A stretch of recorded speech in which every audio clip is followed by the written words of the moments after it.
Imagine walking into a grocery store where every colorful cereal box suddenly disappears.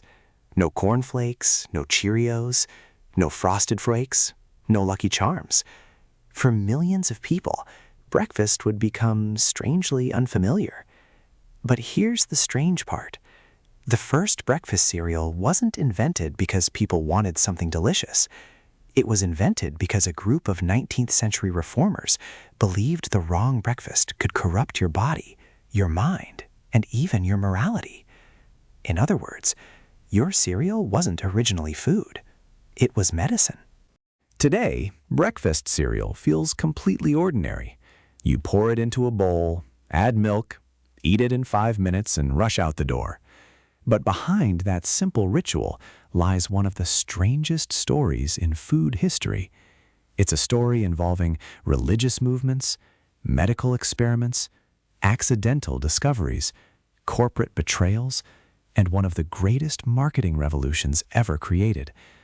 So how did a bland health food become one of America's sweetest breakfasts? To answer that, we have to go back to a time before cereal even existed. For most of human history, breakfast looked nothing like today.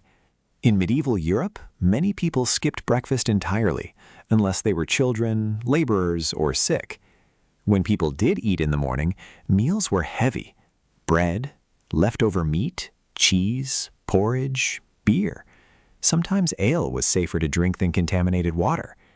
Imagine waking before sunrise. The air is cold. A fire crackles inside a stone house. Someone tears apart yesterday's bread while slicing salted pork.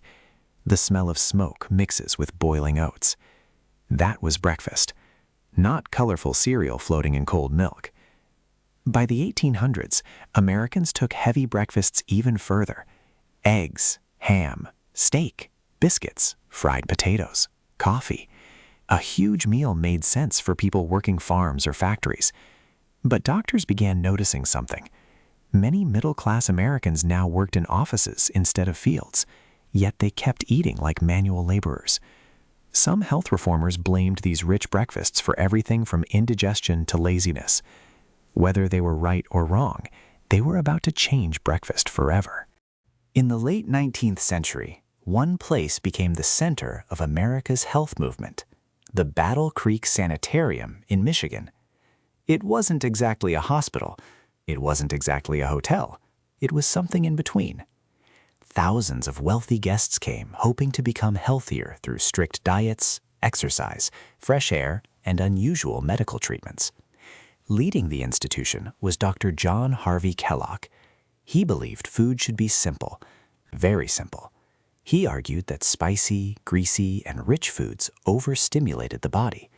Instead, meals should be plain, easy to digest, and based mostly on grains. One day, while preparing cooked wheat, the grain was accidentally left sitting out. Instead of throwing it away, workers rolled it through metal rollers. Rather than forming dough, it broke into thin flakes. Those flakes were baked until crisp. The result was unlike anything people had eaten before. Crunchy, dry, light, simple. The accidental flake had been born. Ironically, something created almost by mistake would soon become a billion-dollar industry. But there was one problem. Dr. Kellogg wanted cereal to improve public health. Someone else saw something much bigger. Have you ever noticed how many world-changing inventions begin as accidents? Breakfast cereal is one of them. Dr. Kellogg's younger brother, Will Keith Kellogg, worked alongside him. Unlike John, Will wasn't just interested in health. He understood business.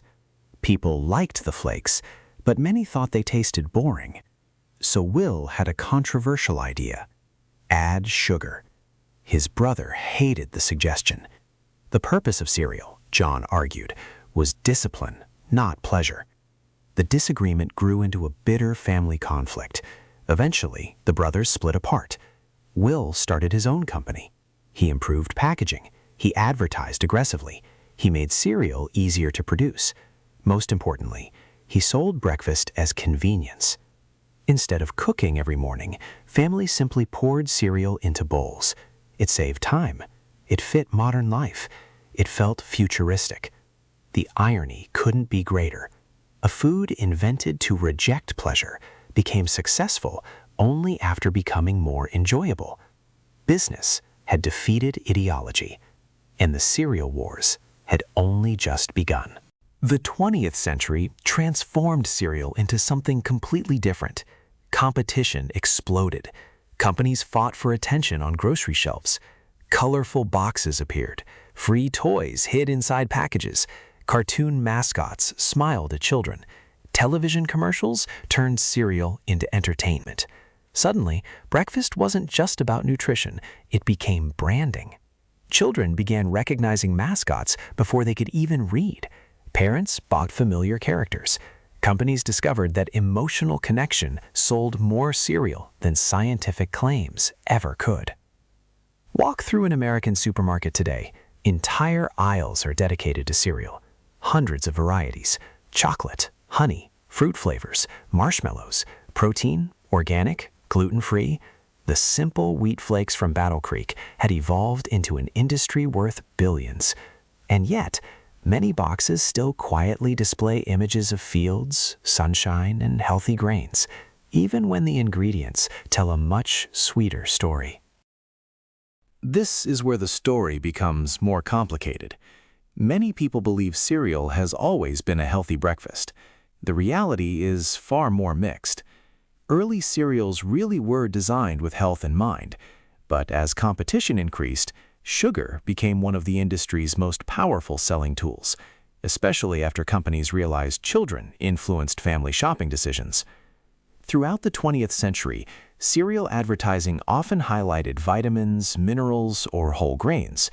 Those claims weren't necessarily false, but they sometimes distracted from the large amounts of added sugar in certain products. Nutrition scientists today continue debating where cereal fits in a balanced diet.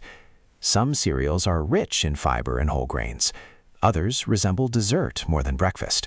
In other words, cereal isn't one food, it's an entire category.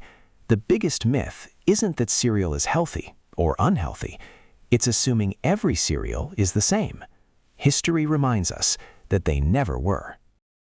Every morning, millions of people repeat a ritual that began inside a 19th century health institution. A quick pour, cold milk, a spoon. 5 quiet minutes before work or school. What feels like convenience is actually the result of more than a century of changing beliefs about medicine, religion, industrialization, advertising, and modern family life. Every cereal box is a tiny time capsule, not because of what's inside, but because of the history that shaped it. The next time you hear that familiar crunch from your breakfast bowl, remember that you're eating the outcome of accidents, family rivalries, ambitious entrepreneurs, and one surprisingly strict vision of human health.